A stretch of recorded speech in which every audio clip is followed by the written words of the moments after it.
Je crois beaucoup à la participation citoyenne. Et moi-même, qui ai une formation en service social, en animation sociale en particulier, j'ai toujours pensé que lorsqu'on avait à prendre des décisions, il était mieux d'aller à la rencontre des gens qui étaient concernés par les problèmes. Un jour, j'étais dans le bas du fleuve. J'ai rencontré des jeunes qui avaient mis en place un projet formidable, qui voulait lutter contre le chômage des jeunes et qui avaient toutes sortes de façons, de formules pour accompagner des jeunes, pour se trouver un emploi, pour faire un stage en milieu de travail. Et je trouvais que leur expérience était tellement fascinante que ça m'a inspirée pour que je mette en place un programme qui est devenu un programme gouvernemental de soutien aux initiatives jeunesse, des soutiens à l'aide aux jeunes entrepreneurs. Et c'est comme ça toutes les décisions que j'ai eu à prendre dans ma vie, quand je les ai prises, après avoir écouté les gens, elles ont toujours été mieux acceptées et ça a été beaucoup plus facile de les appliquer. Alors pour moi, la participation citoyenne, c'est d'abord de s'intéresser à ce qui se passe dans sa vie, dans sa société, dans sa vie collective, s'occuper de nos transports, s'occuper de nos politiques d'éducation, s'occuper de nos politiques sociales, s'occuper d'environnement et faire valoir son point de vue dans tous les forums qui peuvent exister dans une société. À l'Assemblée nationale, par exemple, il y a des commissions parlementaires, mais dans nos municipalités, il y a la possibilité d'aller faire valoir son point de vue auprès du conseil municipal. Et moi, je crois à ce point à ça que je voudrais, lorsque je dirigerai le gouvernement du Québec, si la population me fait confiance, je voudrais initier des forums citoyens où les gens nous diront quelles sont, selon eux, les priorités dont devrait tenir compte le gouvernement, dans quel sens on devrait le faire. Je crois que c'est la meilleure façon de prendre les meilleures décisions.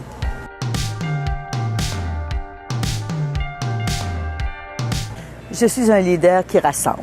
J'aime bien concerter les gens. J'aime bien prendre des décisions à partir du moment où je connais bien la situation sur laquelle je vais avoir à me prononcer.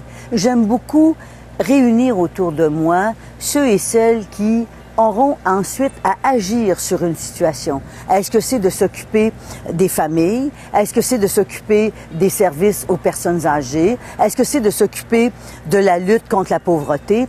Moi, je crois toujours que lorsqu'on peut associer les gens qui sont concernés par les situations, lorsqu'on peut associer les gens qui ensuite vont avoir à décider, à agir, il me semble qu'à chaque fois, ça rejoint ce que je vous disais dans ma première réponse, il me semble qu'à chaque fois, on obtient de meilleurs résultats. Et donc, je suis un leader qui rassemble, qui concerte. Je ne suis surtout pas un leader qui agit d'autorité.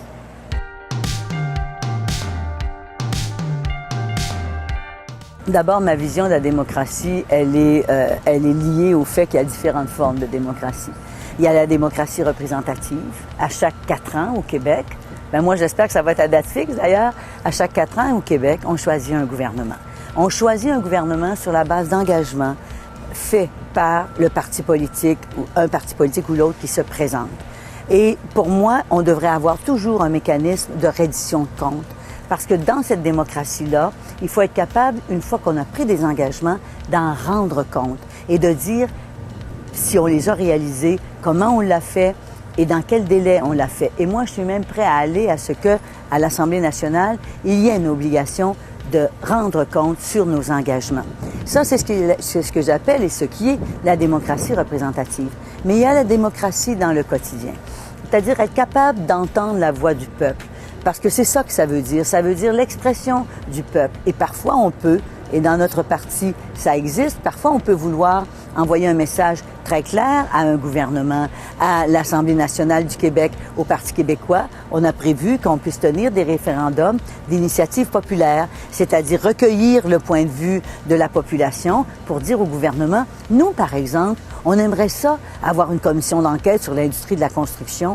Si ça avait été possible, sûrement que le gouvernement aurait pu difficilement dire non à une telle demande si beaucoup de personnes avaient signé une telle demande par la voie du référendum d'initiative populaire. Mais il y a d'autres formules aussi.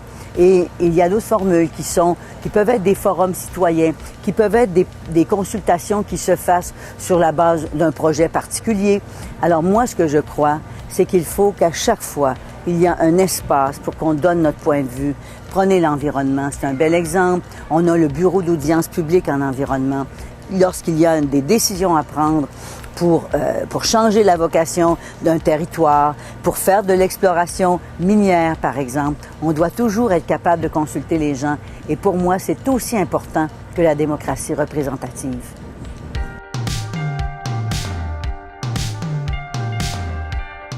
Pour moi, l'éducation, c'est la possibilité qui doit être offerte à chaque jeune et même à chaque adulte.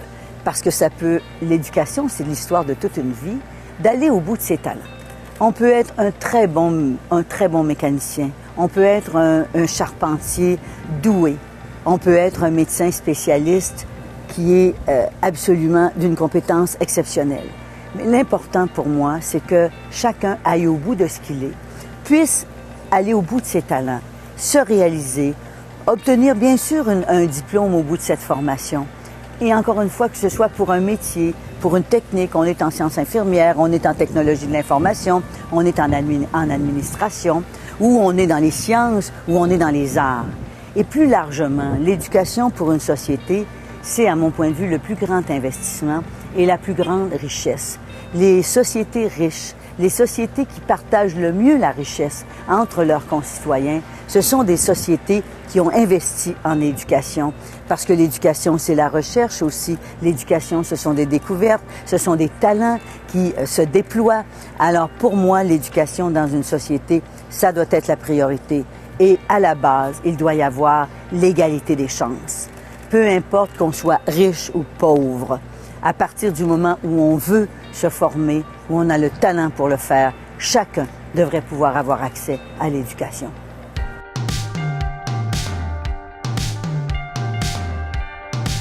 Moi, je dis aux jeunes, vous vous êtes beaucoup investis dans une cause à laquelle vous avez cru pendant tout l'automne. D'autres jeunes, probablement dans d'autres forums qui concernent l'environnement, qui concernent la culture, ont pris position, se sont exprimés. On a eu le Jour de la Terre au printemps, en avril, où des gens ont marché dans les rues pour défendre notre planète. Il y a une élection le 4 septembre prochain. On choisit un gouvernement. On choisit un gouvernement qui aura à se préoccuper de toutes ces causes, que ce soit celle de l'éducation, que ce soit celle de l'environnement, que ce soit celle de l'égalité des chances, de la lutte contre la pauvreté. Mais peu importe la formation politique pour laquelle vous allez voter, je vous invite à y aller. Vous savez, quand on exerce son droit de vote, ensuite on est capable de demander des comptes au gouvernement qui a été choisi. Et ça, c'est très légitime de pouvoir le faire. Mais pour le faire, il faut être allé aux urnes. Donc, le 4 septembre prochain, allez voter. C'est très important pour la qualité de notre démocratie au Québec.